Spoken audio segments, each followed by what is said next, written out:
revenit la Echilibru! Sunt gazda dumneavoastră, psiholog Elena Harbour, iar astăzi vorbim despre egoism. O să facem o scurtă paralelă între ce înseamnă egoismul la o persoană cu dezvoltare tipică, adică o persoană cu o personalitate armonioasă, și ce înseamnă egoismul în psihopatologie, respectiv în tulburările de personalitate, borderline, histrionic, narcisic și psihopatul. Pentru că avem în vedere două lucruri total diferite. În general, obișnuința este că atunci când ne referim la egoism, să ne gândim la o persoană centrată pe sine, nu la ce înseamnă egoismul în psihopatologie. Și am să explic ce înseamnă acest lucru. O persoană centrată pe sine, putem să fim cu toții în anumite momente ale noastre. O personalitate armonios dezvoltată are și momente în care este centrată pe sine. Asta înseamnă că prioritar mintea, gândurile, emoțiile, deciziile au ca unic scop, obiect al atenției, starea de bine sau, respectiv, reechilibrarea, readucerea stării de echilibru în prim plan. Da, ați înțeles bine. Atunci când suntem dezechilibrați, avem tendința să fim centrați pe sine pentru a putea readuce echilibrul. Însă, o persoană centrată pe sine, care se gândește la sine ca să producă un bine, îl face sieși și celorlalți. Iubirea de sine este de asemenea un act egoist, dar nu este un egoism care să-i atace pe ceilalți. Nu este un egoism care să producă daune și răni în ceilalți. Ei bine, în psihopatologie, egoismul este o trăsătură a personalității. Dar nu vorbim despre iubirea de sine, pentru că psihopatologia este lipsită de empatie. Toate tulburările de personalitate au această caracteristică în comun. Nu au empatie. Și, repet, a fost demonstrată la nivel neuronal prin faptul că nu se aprind centrii responsabili cu empatia, compasiunea, grija, interesul față de alte persoane. Efectiv nu se aprind. Empatia nu există. Când vorbim despre un egoism, nu ne referim la faptul că persoana care este în psihopatologie, adică are o tulburare de personalitate, într-o anumită perioadă a vieții ei, într-un anumit moment când se simte dezechilibrată, este mai centrată pe sine pentru a readuce echilibrul. Nu. Egoismul, centrarea pe sine, este o caracteristică dominantă, permanentă. Ca să explic ce înseamnă asta, diferența de a avea empatie și a nu avea empatie. Un om care are empatie, chiar dacă este centrat pe sine, își acordă atenție. Spune, ok, nu vreau să ies în seara asta, sunt prea obosită, am nevoie să mă odihnesc.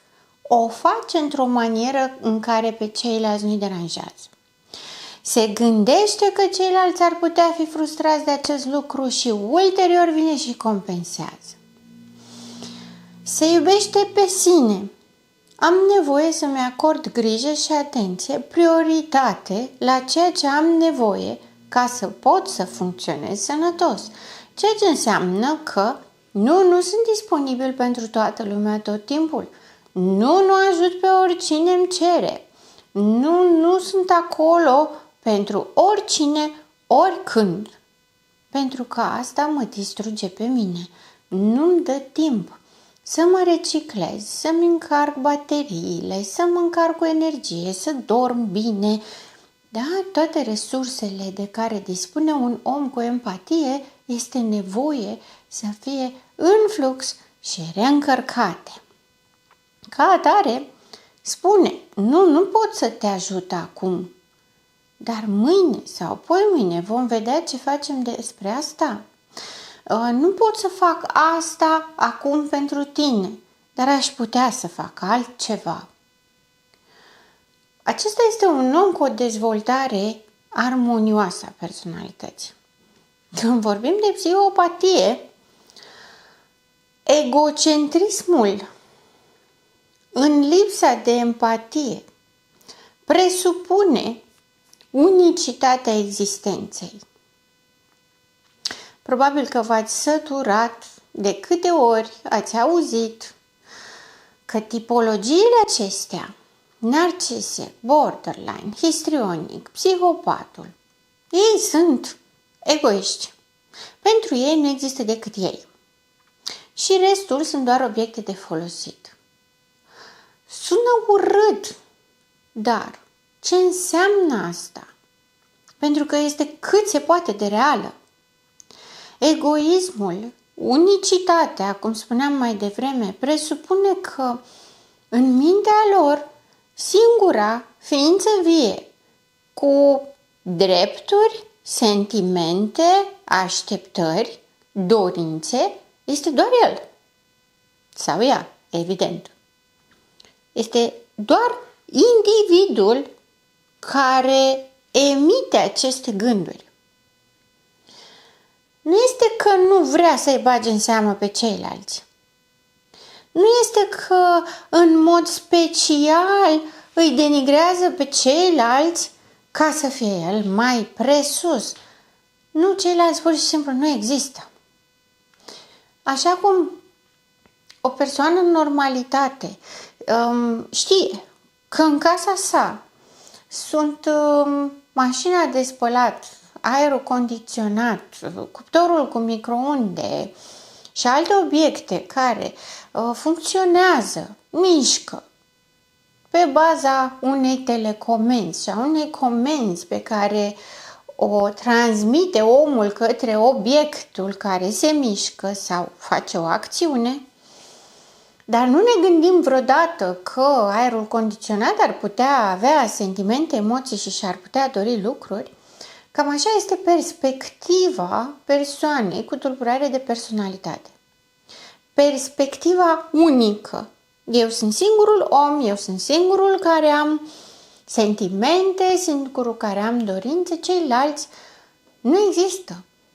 Sunt obiecte umblătoare, vorbitoare, care nu pot fi decât utilizate. Pentru că am vorbit de foarte multe ori despre folosirea oamenilor din jur cu un scop anume. Însă, vorbim despre scop și sună ca și cum și-ar fi pregătit în mod malefic și intenționat acest lucru de dinainte. Neexistând percepția care vine odată cu empatia și care face individul capabil să înțeleagă că și ceilalți sunt ca el, automat avem partea de grandoare, de superioritate în care individul este superior obiectelor și, mai mult decât atât, avem utilitatea obiectelor. De ce aș păstra eu ca om în jurul meu obiecte care nu mi folosesc? Păstrez doar obiectele care mi folosesc și clar, dacă am un obiect în jurul meu, trebuie să-l folosesc, trebuie să mi-l fac util, pentru că am nevoie și pentru că, de ce nu? Pentru că pot, până la urmă. Vedeți dumneavoastră, această parte a egoismului nu este aleasă. Ei nu aleg să fie egoiști, nu aleg să aibă aceste idei de grandoare. Subliniez acest lucru pentru că este extrem de important să înțelegem că nu este vorba despre o încăpățânare într-un raport de dominare. Nu vorbim doar despre un complex de inferioritate față de altcineva și se trezește că se dă mare și se gonflează, se numește, adică își inflamează caracteristicile să pară mai grozav decât este. Eul gonflat al narcisicului și în general al psihopatiei, însă în mod special al narcisicului, pentru că este cel mai evident acolo, cel mai manifest și cel mai explicit, narcisicul spune, ceilalți nu spun. O trăiesc, dar nu spun. Narcisicul, în schimb, se laudă cu acest lucru. Iar această grandoare pe care o are narcisicul este de la sine înțeleasă. Această idee de grandoare vine pe un gol, pe o lipsă.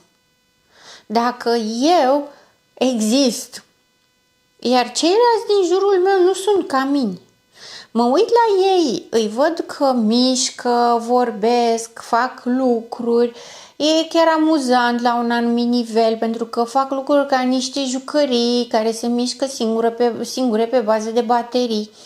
Dar eu, neavând empatie, nu pot să înțeleg ce simt, nu pot să înțeleg că există o coerență, nu pot să înțeleg că există un sens pentru care oamenii se aduc împreună și ca atare toate lucrurile acestea pe care nu le înțeleg pentru că lipsește empatia, le dau justificări.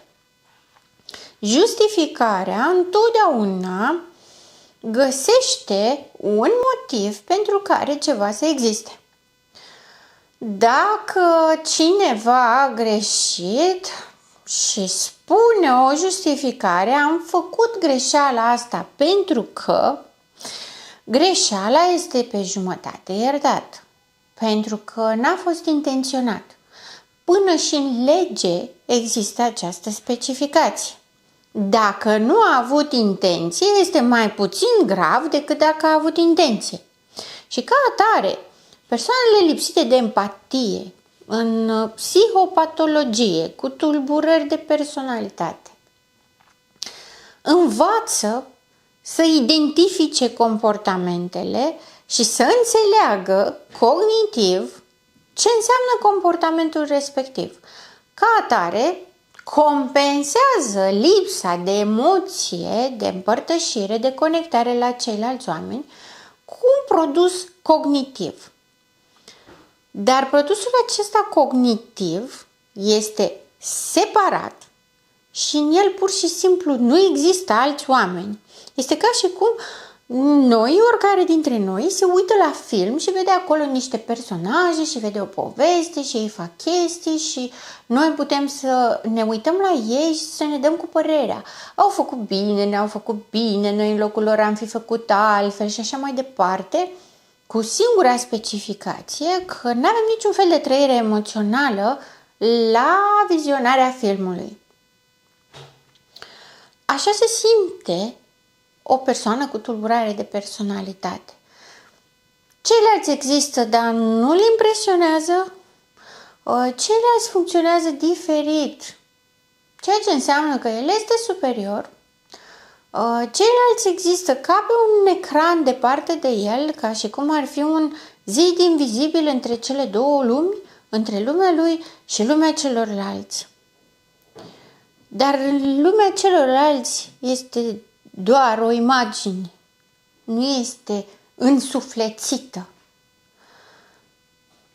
Egoismul pe care îl are narcisicul presupune această bulă a lumii lui, a minții lui, în care nu există alți oameni. Ca atare, toate acțiunile sale sunt doar pentru a folosi aceste obiecte mișcătoare, sunt doar pentru a-și produce plăcere și sens, sunt doar ca să obțină beneficii.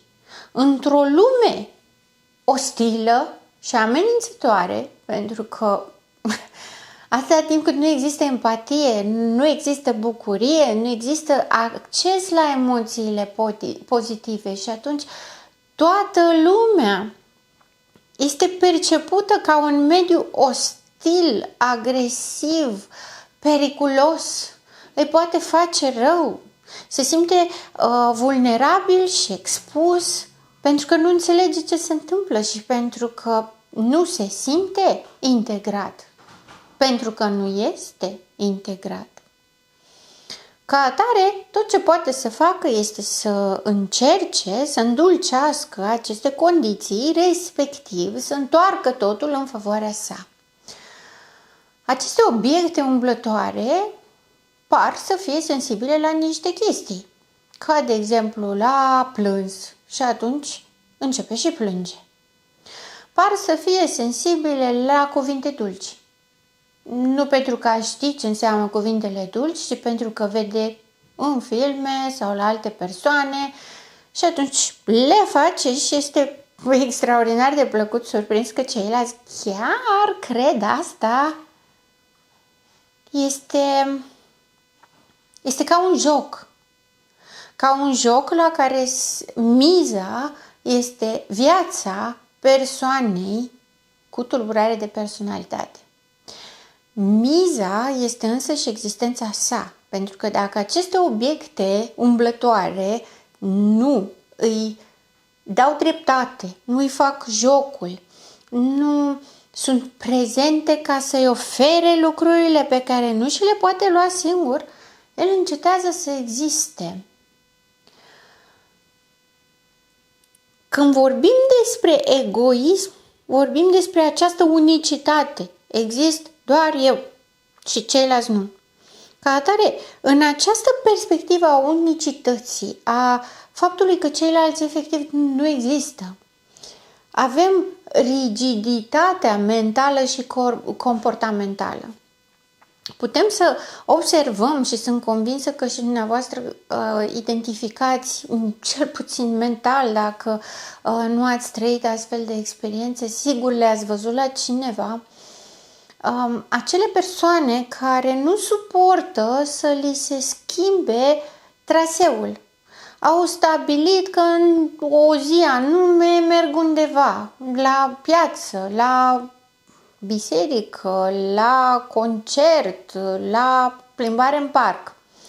Lucruri care nu necesită impunerea unei zile anume sau unui interval de timp anume. Însă, își fac de dinainte programul și nu suportă niciun fel de schimbări. Fac crize, fac urât, jignesc, umilesc, doar pentru că li se schimbă planul.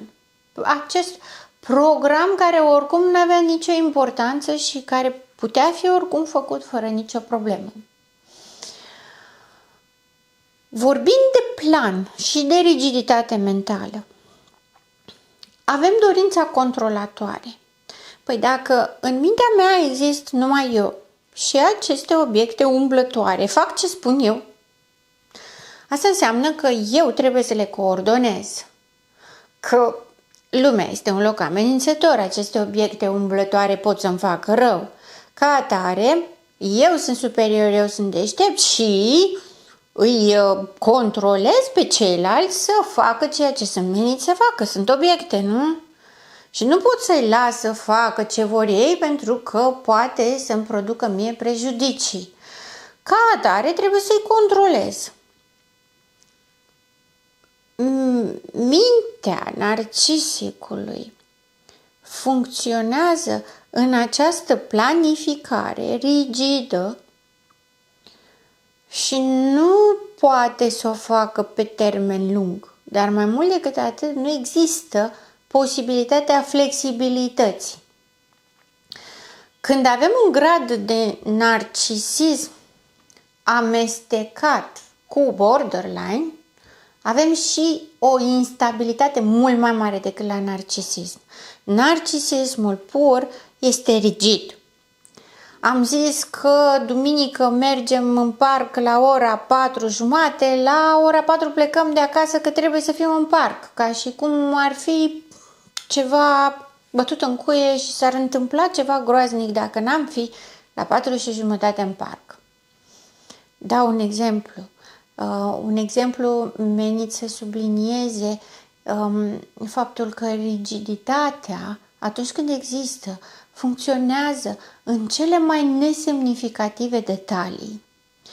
Într-un fel este când trebuie să fiu la o anumită oră, într-o anumită zi, la un examen, la un interviu pentru un job, la o căsătorie, la ceva care este cu adevărat important, versus lucruri care, chiar dacă ne face plăcere să ne plimbăm în parc, nu este obligatoriu să fim acolo la 16:30, punct. Și totuși o tratează ca și cum ar fi exact așa, critică, gravă, impurător serioasă. Acesta este narcisicul pur, extrem de rigid. Dacă narcisicul este combinat, ca de exemplu cu borderline, care borderline-ul este extrem de instabil, obținem rigiditatea mentală împreună cu instabilitatea. Ca atare, deși vorbești astăzi pentru după amiază să faceți ceva la o anumită oră, până după amiază se mai schimbă planurile de 4-5 ori și și uitat că ați stabilit. Dar rigiditatea mentală rămâne în sensul în care trebuie să facă pe dos. Dacă tu ai spus ceva că trebuie să mergeți undeva să faceți ceva, el e obligatoriu face pe dos. Nu mai contează când. Nu se poate ține de termene, nu se poate ține de programări făcute. Este incapabil să-și țină programările. Singura modalitate în care se manifestă este doar oscilația, instabilitatea, inconstanța. Singurul lucru pe care te poți baza este doar că va face total opusul la ceea ce a spus sau a ceea ce ați stabilit împreună. Deși se va opune din toți rărunchii să nu stabilească nimic. Rigiditatea mentală intră și ea tot în egoism, pentru că veți vedea că rigiditatea mentală conduce către o conduită aparent egoistă sau pe care toată lumea o numește egoistă. Rigiditatea mentală înseamnă este doar cum cred eu. Eu dețin singurul adevăr, eu dețin singura perspectivă, eu dețin singurele informații. Este pueril, dar se întâmplă. Oamenii aceștia nu spun că ei cred ceva și că doar ceea ce cred ei este adevărat. Pur și simplu o impun. Da, se ceartă pe acest subiect și spun, nu, eu așa am spus, așa rămâne. Eu am zis asta, cum mă contrazici?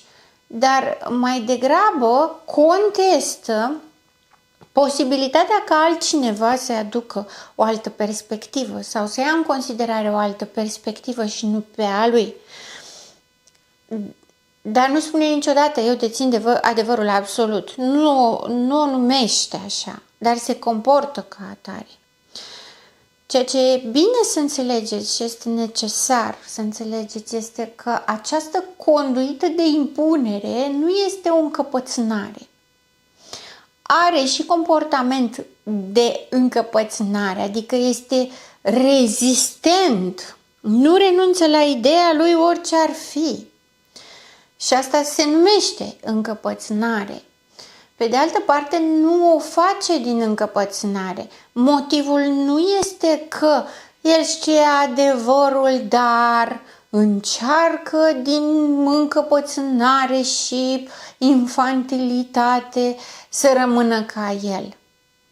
Nu. Ci pur și simplu, așa cum nu există empatie, nu există oameni, ființe vii, există doar obiecte umblătoare, la fel și cu mintea, nu există altă idee decât cea pe care o am eu. nu există altă perspectivă decât cea pe care o am eu. Să existe o altă perspectivă și mai ales cineva să-i spună că există o altă perspectivă, înseamnă să-i dea peste cap toate ideile. Ori acest dat peste cap pentru un om cu dezvoltare normală, cu o personalitate matură sau cel puțin armonios dezvoltată, este bine primită o idee în plus, pentru că pot să-mi deschid mintea, pot să am informații noi, pot să văd alte valențe și aspecte ale lumii. Pentru el este pericol, este haos. În mintea lui, în momentul în care singura idee pe care o are, că nu are mai multe, are una singură. Chiar dacă pe gură scoate mai multe și încearcă să le schimbe între ele și să le combine, să scoată idei noi, de fapt are una singură. Dacă facem o analiză și extragem din tot discursul, ideea este doar una. Însă minimalizând acest aspect a unei idei, când altcineva aduce de din afară elemente noi pentru această idee, se pornește, se declanșează, explodează un haos. Pentru că asta înseamnă pericol. Pericol pentru că există și alte persoane care gândesc. Pericol că i-a venit ideea altcuiva și nu lui. Pericol că există altceva pe lângă ceea ce știe și controlează, ceea ce înseamnă un mare pericol, pentru că nu știe la ce se poate aștepta, pentru că înseamnă o muncă în plus să controleze și ce nu știa că există. Și, mai mult decât atât, ar însemna schimbare. Ori, narcisicul este incapabil de schimbare. Rigiditatea lui este atât de puternică și de structurală, încât nu permite să intre nimic acolo. Se conturează puțin egoismul. Este mai evidentă sursa egoismului. Dacă în mintea mea nu încape decât o singură idee, dau afară pe oricine vrea să-mi zică altceva. Dacă în mintea mea nu există decât o singură idee, oricine mi-aduce alta este un dușman și trebuie anihilat, distrus. Este egoism pentru că nu există emoție. Narcisicul își gândește emoțiile. Tot ce trăiește narcisicul în interiorul său este doar ură și invidie. Alt obiect vorbitor are ceva, trebuie să aibă și el. Dar nu doar acel ceva, ci acel ceva mult mai grozav. O altă sursă extrem de importantă a egoismului narcisicului este fantezia. Pentru că narcisicul nu are emoționalitatea pozitivă, empatia, pentru că nu înțelege pe ceilalți, pentru că totul este amenințător și desperiat, pentru că el însuși este, din punct de vedere emoțional, un copil mic, dar mic, rău, între 3 și 5 ani. Un copil la 3 și 5 ani se simte amenințat de lumea exterioară, se simte amenințat de orice încruntare a tatălui, de orice respingere a mamei sau indisponibilitatea mamei. Se simte amenințat de lumea de dincolo de casa în care locuiește, pentru că e prea mare și nu știe ce să facă cu ea și într-adevăr este incapabil să-i facă față. Narcisicul rămâne acest copil incapabil, neputincios și extrem de speriat. toată viața sa. Ca să poată să liniștească această frică, această tensiune, această angoasă, practic, existențială, această frică de a exista, creează o fantezie. O fantezie în această bulă limitată pe care o are, în acest pattern rigid în care poate el funcționa. Creează o idee în care își pune viața și care va deveni identitatea lui pe toată viața sa, dar care în același timp știe că nu e adevărată. Fantezia grandorii. Narcisicul, pentru că nu are empatie, nu îi simte pe ceilalți. Ca atare, el nu are emoții pozitive, nu are împărtășire, nu poate să primească iubire, nu poate să ofere iubire, nu poate să aibă încredere. Nici măcar în el nu are încredere. Ca atare, fantezia aceasta ține loc de toate. Copilul mic, speriat, în angoasă asupra existenței sale, ideea în sine este că el poate. Poate tot. Nu contează ce se întâmplă, ce vine, ce probleme, ce poate tot. Aceasta este iluzia grandorii. Nu doar că poate, ci că nimic nu ajunge la el, nimic nu-l sperie, doar îl înfurie. Nimic nu-l impresionează, doar pe obiectele umblătoare le impresionează ceva și asta le face controlabile și manipulabile. Pe el nu-l impresionează nimic. Și în realitate exact asta face, pentru că se desprinde de realitate, trăiește în această fantezie a eu pot tot, eu știu tot, eu fac față la tot, eu sunt autosuficient, nu am nevoie de nimeni, nu-mi trebuie nimic, nu pot fi rănit. Încât nu mai e loc nici pentru obiectele umblătoare. Iar această fantezie ține loc și de iubire. În această fantezie, el creează iubirea, își imaginează iubirea, o programează, ea ține loc de emoții. Pentru că de multe ori am auzit, da, dar cum te iubește narcisicul? Nu te iubește nimeni. Te simți cel mai grozav, cel mai extraordinar, dar chiar m-a iubit, am văzut cânteie din ochi, posesivitate. Inclusiv egoismul narcisicului se vede în posesivitate. Dragostea sănătoasă, iubirea, nu au posesivitate. Au gelozie, dar o gelozie în condiții, numai în condițiile în care relația este pusă în pericol, doar atunci apare gelozia. Altfel nu. Posesivitatea, în schimb, nu există niciodată. Posesivitatea este exclusiv asociată obiectelor. Posed obiecte, nu oameni.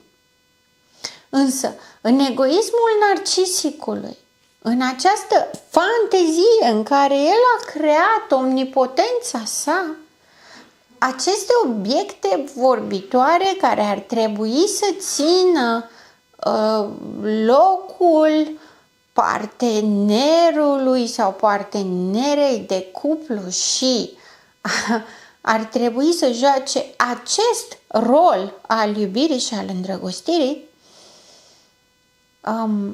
ele trebuie să iubească. Dar fantezia este deja făcută. Și în momentul în care vede că persoana respectivă, fie bărbat sau femeie, intră în acest rol al partenerului sau partenerei romantice, zice, nu e adevărat. Pentru că eu știu că totul este o minciună și totul este numai în capul meu și trebuie să te verific pentru că nu te cred. Și are dreptate să nu creadă, Pentru că dacă el nu simte, nu are cum să creadă. Nu are cum. După cum observați, egoismul narcisicului implică totul, tot ce ține de viața sa și pleacă în sine de la structura sa mentală, care este infantilă, rigidă, blocată în neputință. Ca atare, când vorbim despre egoismul narcisicului, nu vorbim de un copil încăpățânat care bate din picioare pentru că nu-și primește jucăria, ci vorbim despre o incapacitate la flexibilitate mentală, o incapacitate la adaptare, o incapacitate de a înțelege că celălalt are nevoi și sentimente, o incapacitate de a accepta că mai există și altceva în lumea asta decât persoana sa. Cred că acum este evident cât de departe este față de iubirea de sine, care presupune centrare pe sine în anumite momente, în mod sănătos. Nu putem compara. Ceea ce îmi doresc eu este ca dumneavoastră să înțelegeți amplitudinea blocajului narcisicului. Nu ca să-i justificăm anumite acțiuni, ci ca să înțelegeți pericolul real și ca să nu așteptați că vreodată se va trezi narcisicul din amorțeala asta pe care o are. Vreodată își va băga mințile în cap și va deveni omul care spune că este. Nu se poate așa ceva. Structura lui neuronală, biologică, nu-i permite. Este ca și cum ne-am dorit și am aștepta să-i mai crească vreo 4 mâini, 4 picioare și vreo 2 capete. Și tot așteptăm. Nu așteptăm, pentru că îi cerem imposibilul și cu cât îi cerem mai mult să iubească și să fie altruist și să fie orice altceva decât este, pentru că orice i-am cere este orice altceva decât este, cu atât mai mult se sperie. Iar narcisicul, când se sperie, devine întotdeauna agresiv. Trebuie să distrugă sursa care îi produce disconfort, sursa care îl obligă să fie în contact cu realitatea, pentru că el nu poate fi în contact cu realitatea. Realitatea este devastatoare. În realitate el nu există și el știe asta. Ca atare nu poate să fie în contact cu realitatea și cu cât îl obligați mai mult să fie în contact cu realitatea, cu atât mai mult va deveni mai agresiv și se va retrage în fantezia lui și în bula lui acolo mult mai rigid, mult mai blocat. Va deveni ca un zid, dar e un zid agresiv, un zid care face rău. Ca atare, nu luăm în joacă atunci când vorbim despre un egoism structural. Nu minimalizăm, nu negăm, nu-i dăm justificări și scuze și că tot spunea cineva că au și ei suflet de la Dumnezeu.